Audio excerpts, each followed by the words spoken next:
Hey everyone, Tankenstein here. As you guys probably know, Season 16, believe it or not, Season 16 of Battle Pass is just starting up, and in this video, I will be going over whether or not Battle Pass is even still worth it by comparing basically the most recent Battle Passes, especially the one that we are in now, compared to the first season of Battle Pass, and really just everything in between. So I'll be giving a pretty comprehensive look at Battle Pass, how it's changed over the years, and again, giving my take on whether or not it's currently worth it compared to what we used to have starting all the way back in December of 2020. That's right, Battle Pass has been going on for, as of the recording and release of this video, about 4 years. Absolutely crazy, especially if you've been playing War Thunder for about as long as I have. It just feels crazy that it's been 4 years since it started. Now that being said, let's just go all the way back to the start of this. December 2nd, 2020, first season of Battle Pass opened up, 75th anniversary of the Great Victory. You have the Matilda Hedgehog, ORP Garland, F2G1 Corsair as the free reward for that season. Yes, that's right. There were at points free vehicle rewards for Battle Pass, and that was the free reward. The F2G1 Super Corsair, absolutely crazy. And for the top level reward, you had the T10A, which is also a great vehicle. All of those vehicles are at least good, if not great, or even beyond that. They are all excellent vehicles, and it's just really, really awesome. Also, by the way, if you guys don't know, as I mentioned, the F2G1 Super Corsair was the free reward, which means also that there are other rewards that you can get for free by playing Battle Pass. You don't even have to buy it. You don't have to put any GE into it. If you just play War Thunder at any point during Battle Pass, you can actually get free rewards like boosters, silver lions, and war bonds, if I'm not mistaken. Those tend to be the most frequent of the free rewards.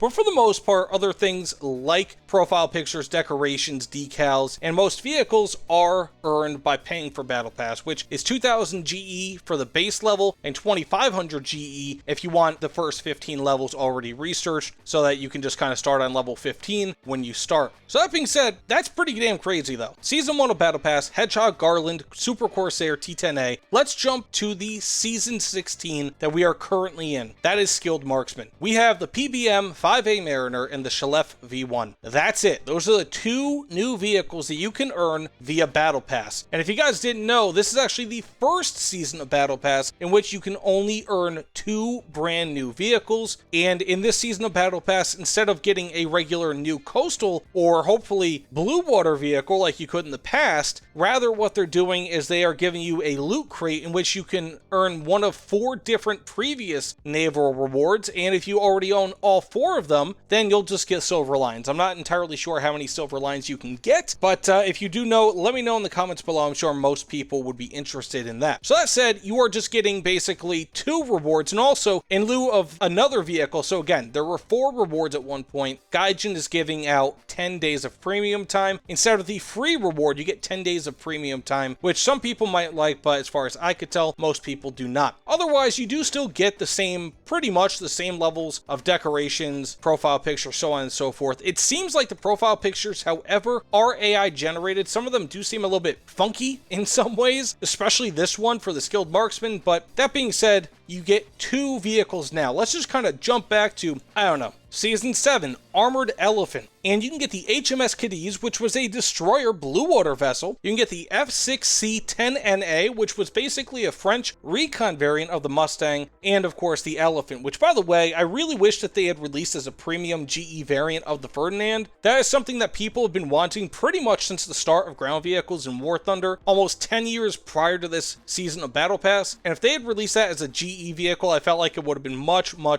more appropriate. But unfortunately, they released it as a FOMO, fear of missing out vehicle in Battle Pass. Now the Cadiz, I can't really speak too much on it. I think I played it a few times. It's kind of like a generic naval vessel in this game, and that's one of the things when it comes to Battle Pass rewards for naval. Pretty much almost any vehicle when it comes to naval, it's very difficult to have much variety in it, right? Like, naval vessels are designed to have very few tweaks in between different vessels. You know, some might be retrofitted or upgraded, whatever the case may be. But for the most part, destroyers in a class, however many there are all going to look the same. And so you might have the HMS Cadiz and whatever other vessel is in the Great Britain naval tech tree as kind of its sister vessel, and with the exception of like one gun and maybe a few tons of weight, they're pretty much the same vehicle. So it's a little bit difficult for anyone, in my opinion, to say, oh, copy paste. And also the problem is that with naval vessels, it is so incredibly difficult compared to even ground vehicles and aircraft for Gaijin to model naval vehicles, especially with the fact that there's very few people playing naval. Naval vehicles take so much more time, especially the bigger blue water vehicles, to actually render and to properly create, because they have so many different modules and different working things and all that. It's a very difficult thing to make. And so I promise I will be ending this tangent in just a second. Things like the HMS Cadiz and all that, like, yeah, they might be a bit generic, but, you know, I mean, they were still pretty cool. Again, the thing is, though, with the newest season of Battle Pass, you don't even get that. That really sucks, you know? I mean, like, you could look back at, what, Season 3, for example, the Voroshilov, a light cruiser that you could get, 5.7 BR in the Russian Blue Water Tech Tree. That was a great thing. You could look at Season 4, the USS Detroit. I still use it when playing the naval tech tree for the Americans. You know, and I could just pick out any random season. Like, let's just go to Season 5 here, right?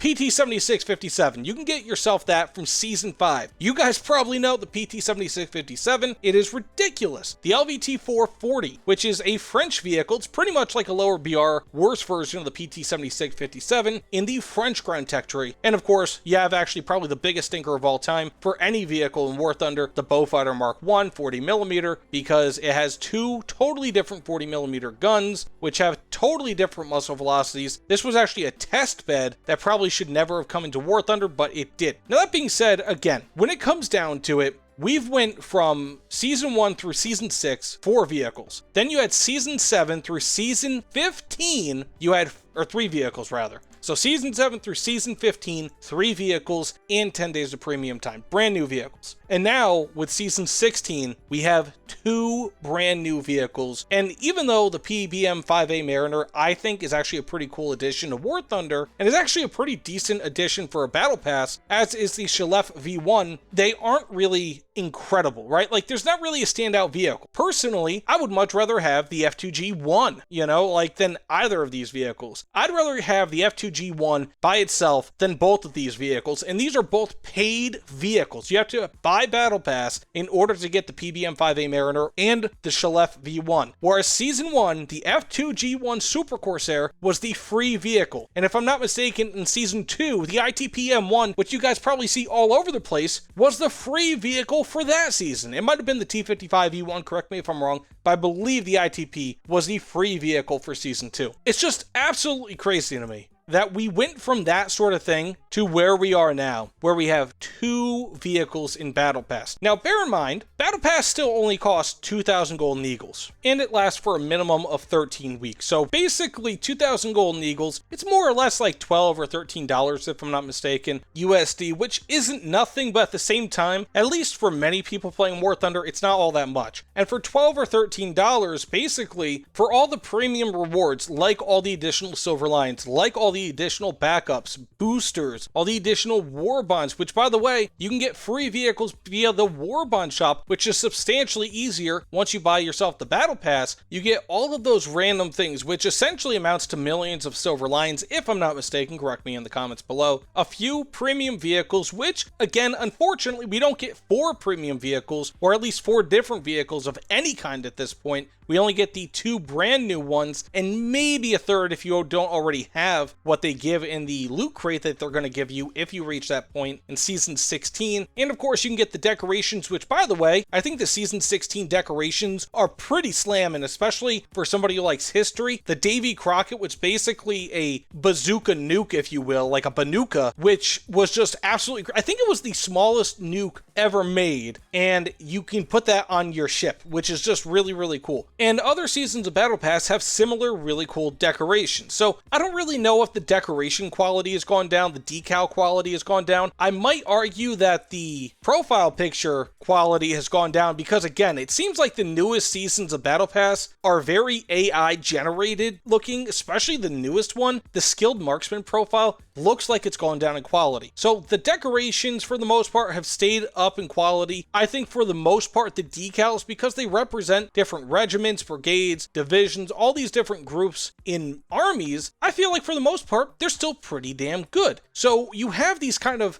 secondary things that are actually okay. They're still pretty decent. Some people will like them, some people won't, but I don't really think that for the most part they've gone too much down in quality outside of the profile icons. The things that have gone down quality, again, however, are going to be the vehicles and the amount of vehicles. Like, I can almost guarantee you that anybody would rather have the T-10A and the F2G1 Super Corsair over the newest season of Battle Pass vehicles, the PBM-5A Mariner and the Shalef V1. It's not that those are bad vehicles, it's just that they're boring, and also they don't feel like a great reward. Like, if you're going to be giving 2 vehicles in your Battle Pass, especially when previously it was at least 3 vehicles, more so it was 4 vehicles for the first 6 seasons, so about a year and a half, just giving 2 vehicles and just of quality, in my opinion, doesn't really cut it. I mean, for example, with the Shalef V1, I kind of assumed before I saw anything about it in game that it would be like a 7.0, 7.3 BR vehicle, and that it would have a crazy fast muzzle velocity, give or take around where the Type 99 is, because it has a very long cannon. I was wrong. It actually has a pretty low-ish muzzle velocity, somewhere, if I'm not mistaken, hovering in like the mid-6s, which isn't great.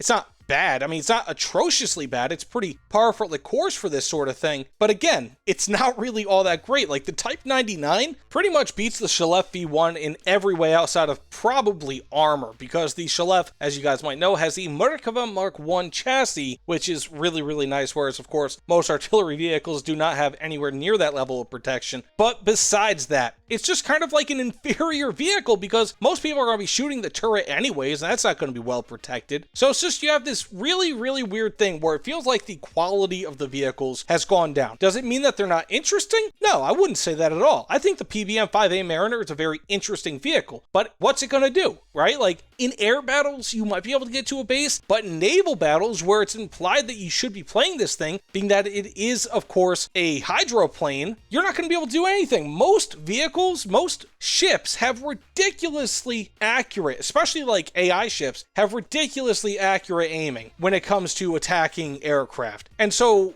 going like 200, 300 miles per hour, or however many kilometers per hour with this thing, especially if you have torpedoes and you're flying low, you're going to be hit and taken out before you get anywhere near the enemy. And so it's just, it's a cool concept. Both of them are, but to me, they're just not that great. You can even go back to Season 5. Yeah, the bow fighter sucked, but the PT-7657 and the LVT-440? Damn! I wish that we had those back. Or Season 3, the Voroshilov was a fantastically cool, probably the heaviest naval reward we've gotten thus far, as a light cruiser for the Russians, and the M6A2E1. Both really, really cool and somewhat unique vehicles, especially the M6A2E1, because you don't see that anywhere else in game. That was a prototype vehicle in real life. Then you had the P39Q25, which in and of itself was actually, if I'm not mistaken, it is currently, or at least was at the time that was released, slightly the best P39Q variant in War Thunder, which might not mean much to most people, but still pretty cool. But even heck, even when they switched over to 3 vehicles, you had Season 8 with the Object 248, which was a 100mm equipped IS-2, and then the BV-155, which is a really, really cool historical plane. It was an interceptor with tons of armament, 30mm cannons, absolutely crazy, you know, and it's just, from there it gets kind of crappy, you know, like Season 10, you have the BF-109 F4 and the AMX-50 TO-9930. You know, the F4, really good vehicle, but it's copy-paste. The AMX-50 TO-90, cool vehicle, but it's just a re-gunned version of a vehicle that we already have in game. You know, the Centurion Mark II for the next season, the J-26 David, which is basically just a Swedish, if I'm not mistaken, Mustang B. It might be a C variant, however. But the Centurion Mark II, again, it's basically a stabilized, slightly better armored than the turret version of the Centurion Mark I, which we already have in-game. So we're not really looking at too much that's different, you know? And like, some of these vehicles are really, really good, and some of them can be actually very unique. For example, Season 13 Tropical Storm. There's the Strike Master Mark 88, which is a phenomenal vehicle and goes for, I think, over $100 on the marketplace currently. And then, of course, you had the Season 9 Spell of Victory with the Sky Raider. Again, really, really good vehicle. But the problem is just, these are kind of anomalies. Again, Season 1, the Hedgehog, Super Corsair T10A, and even the Garland. I can't really speak much on the Garland. Season 2, T55E1, Type 1936A Z25, ITP-M1, and the Centurion Mark V-1. And then Season 3, again, you had the M6A2E1, and oddly enough, a very good naval vehicle, the Voroshilov, and it just keeps on going on. And then currently, again, the Mariner and the Shalef V1. In my opinion, that is a huge decrease in overall worth, right? I don't think that Battle Pass is necessarily the great value that it used to be, or even the fairly good value that it was with 3 vehicles that you would get, and 10 days of premium time. Now you can get 2 vehicles and maybe a third that was given out in a previous Battle Pass. And I hope that they correct that with the next season of Battle Pass, because as of current, it just seems it sucks, you know? Like, of course, as a content creator, I get Golden Eagles for free essentially, and so I can get the season of Battle Pass that we're currently in. However, other people, is it really worth it? I mean, if you're going to be playing a lot, yeah, I would actually say it's still worth it on the merit that, yeah, the Shalef isn't a bad vehicle, and if you're a collector, the Mariner might be a cool vehicle in your collection. Plus, again, you can get yourself some cool decorations and tons of Silver Lions boosters and other things that will help you play this game. So I think in large part, it's still barely worth it, but is it as worth it as it used to be? By no means. Battle Pass right now is neutered compared to where it was before. It is a shell of its former self, and that really, really sucks. Season 1 of Battle Pass, like, a lot of people were upset that they were introducing Battle Pass. Some people were happy about it, but looking back at it, we didn't know how good we had it. Genuinely. Season 1 of Battle Pass is just so good compared to what we have now. Season 2, just about as good. Season 3, almost as good as Season 2. And it's like, yeah, there were slight decreases in quality even then, or BR compared to what we had in the first few seasons, but it's just worse than ever right now. And yeah, the vehicles are playable, and some of them are kind of cool, historically speaking, like the Kungstiga, for example, but it's just nowhere near what it used to be. And so, do I think it's worth it? If you're going to be playing this game a lot, sure, but for the average player, I just don't know anymore. You know, I genuinely would say that for the average person who doesn't play this game every day, or at least doesn't play it most days, it's probably not worth it anymore. That's my final opinion on it. So let me know what you guys think about this in the comments below. Is Battle Pass still worth it? How is it compared to previous seasons? I mean, like I said, I don't think it's anywhere near as good as it was previously. Does it still present a value? Yeah, for some people, but it's just not as good as it used to be. But either way, thanks so much for watching. I'll see you all on the other side. Take care, everyone.